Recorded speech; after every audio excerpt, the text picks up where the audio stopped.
Welcome to the Holistic Accountant Podcast. I'm Stuart Weems. And I'm Mena Abraham. The aim of this podcast is to demonstrate how valuable tax and business advice is when we take a holistic approach.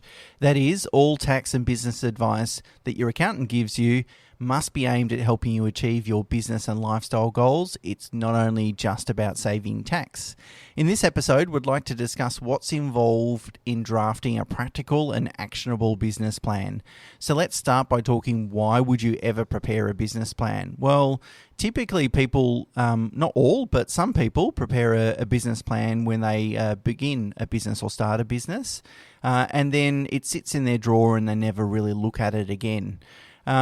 Whereas a business plan allows you to step back or forces you to step back from your business, get some better perspective perhaps, and then really identify the threats and opportunities. And if you don't really have a process to do that periodically, the problem is that you won't see the wood from the trees. Markets are constantly changing. If you're buried in sort of the day-to-day grind of your business, sometimes those risks and opportunities will crop up, and you'll be blindsided by them.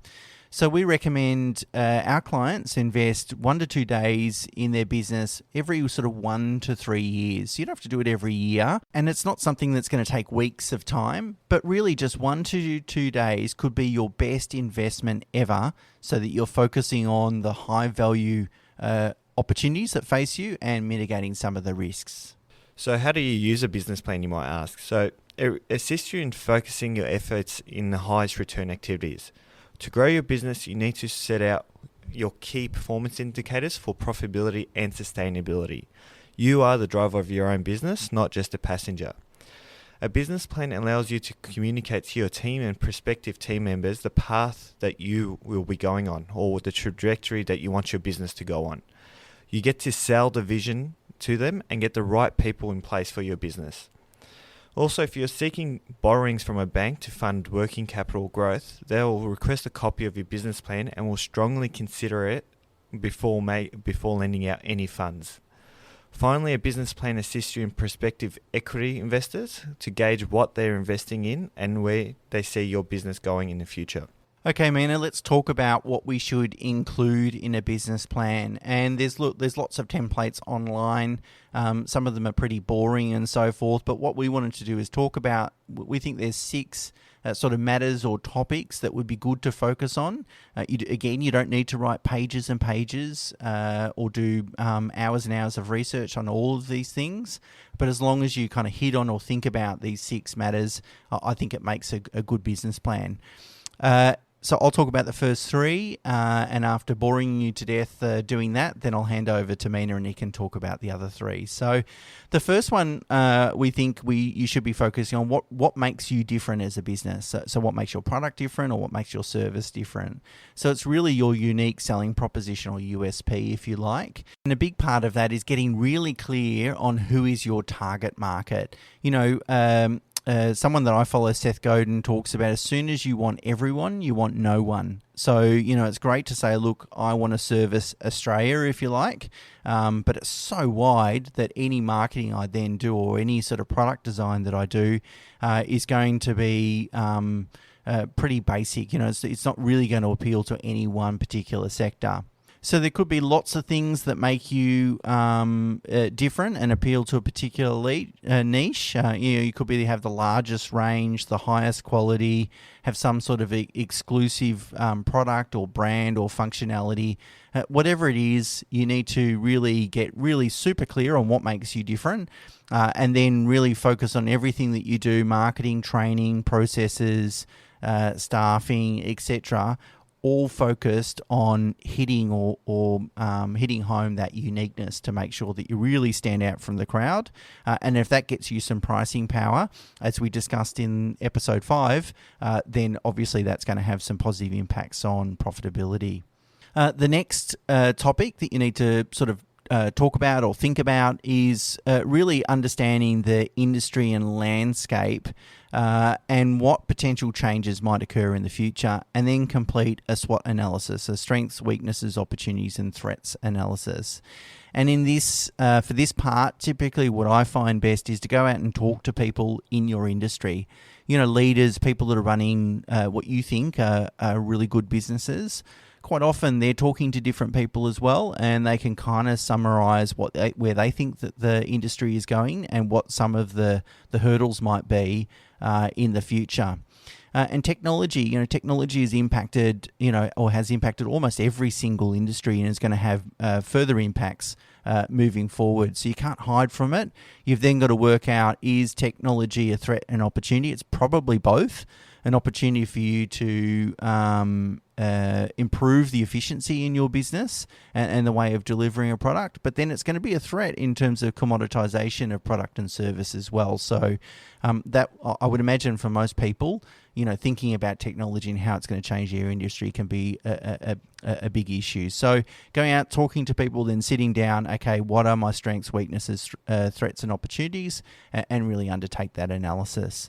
And the third one is finance. So it's really about preparing a cash flow projection, if you like. I think a cash flow projection is better to do than a profit and loss statement. I mean, profit and loss is good, but cash flow is going to really then determine whether you need funding, and what sort of funding you might need over the next period of time. But also you can produce a profit and loss and even a projected balance sheet if you really want.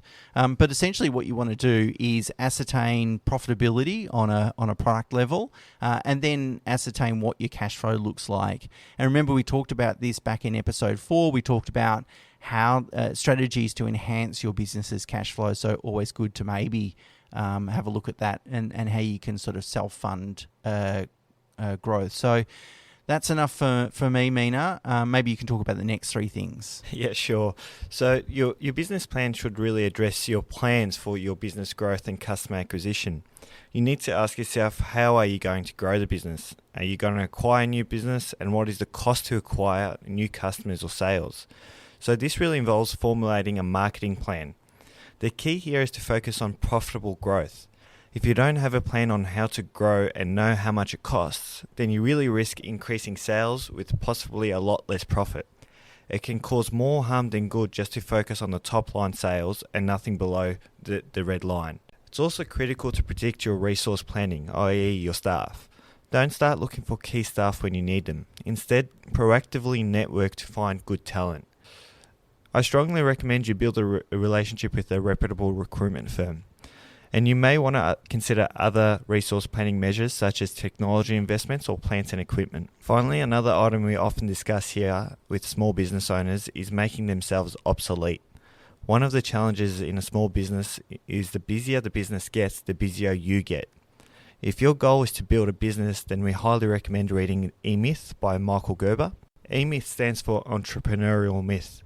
The myth is that most entrepreneurs have a job, not a business.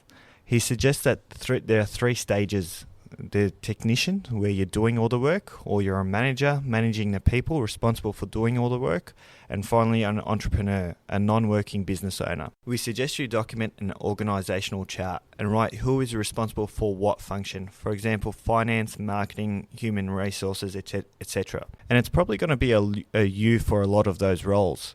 But the idea is to develop a plan to become the manager and then the entrepreneur. So, for example, if you're starting out a business, you'll be dealing with the, customer queries or sales requests and so forth. And then eventually you'll get someone to step in, take over that role, and then you'll manage that person.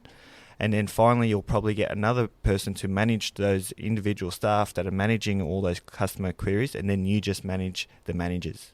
That's it, Mena. So they're the 6 things we like to see in a business plan. Let's talk about, there's just a couple other things that we want to talk about that sort of adds to it. I guess observations, if you like, or tips. The first one is that I certainly believe personally, and I know Mena agrees, that there's only 2 speeds for a business. You're either growing or dying. That there's nothing really in between. So, which means running a business can be kind of tiring because you've got to kind of reinvent yourself or make sure you're really on top of the service or product that you're delivering to the marketplace. And as soon as you sort of take your foot off the pedal, There's no such thing as just standing still. I'll just maintain the current level of business that I've got, because the market continues to change. The market continues to evolve. So you either need to keep up with that and even maybe sort of make some quantum leaps and start thinking about what your market looks like in 5 or 10 years' time. But if you don't do that, well, I'd argue that your business is slowly dying. So you need to innovate. And one of the best ideas I've read from Jim Collins's book, Good to Great, which is a fantastic book, by the way. So if you're in business, absolutely should read that. Is he talks about a concept of firing bullets and then firing cannonballs. So if you're contemplating offering a different product, offering a different price point, offering a different service, some sort of innovation in your business to attack or deal with or mitigate a risk or opportunity in the future, instead of making massive bets and going in that direction, just test it out first. Fire bullets. See if it's going to work and get some empirical evidence of whether it's going to work, whether it creates operational issues, whether it cannibalizes other revenue, whatever it might be, or whether in fact it works fantastically well. And then once you might fire a number of different bullets, so you might do a little bit of testing in different directions, and when you find the strategy, the innovation that's going to work, the one that delivers the most bang for its buck, if you like, that's when you fire a cannonball, and that's when you reorientate your business specifically and holistically in that direction. So if you're thinking if part of this planning process if part of it is sort of responding to a risk or opportunity, that's one of the best ways to do it. As I said, read Jim Collins's book, Good to Great. It's a fantastic book. And work hard and delay hiring. It's Stuart and I always say how amazing it is that you become so efficient. The days or weeks leading prior to a long holiday, you just get a lot done. A large workload provides a great motivation to systemize and automate processes in your business. Throwing more staff at it may solve the problem, but it typically at the cost of profitability.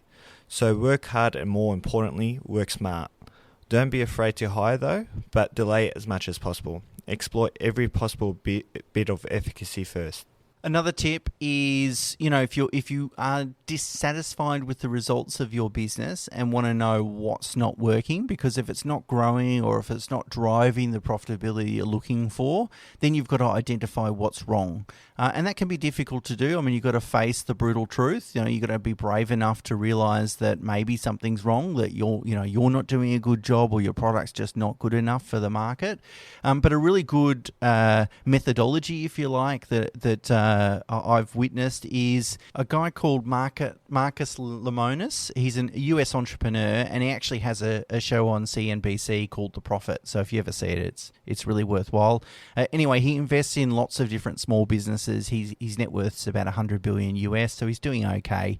And the show's about him buying into failing businesses. So he doesn't buy the full business, but he might buy a share, 40, 50% or something like that.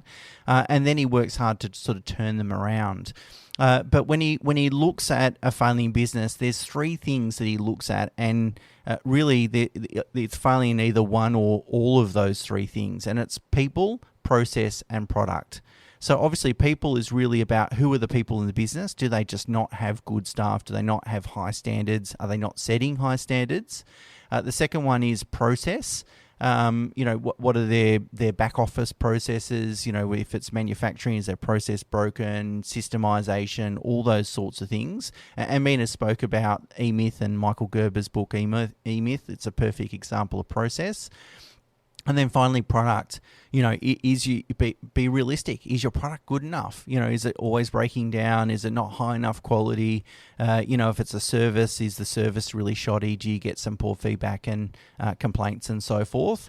But if you really want to know why your business isn't performing as you want it to, it's either going to be people, process, or product.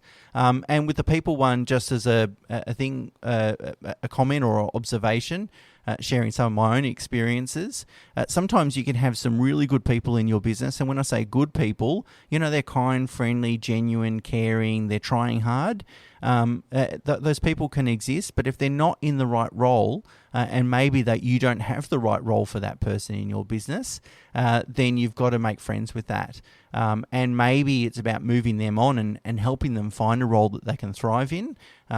So people can be a really important aspect. And Vern Harnish, a US entrepreneur and trainer, has written a book called Scaling Up, which we really recommend. Anyway, he's got lots of tools, including a one-page business plan, where he breaks his focus into 3 areas: people, strategy, execution, and cash.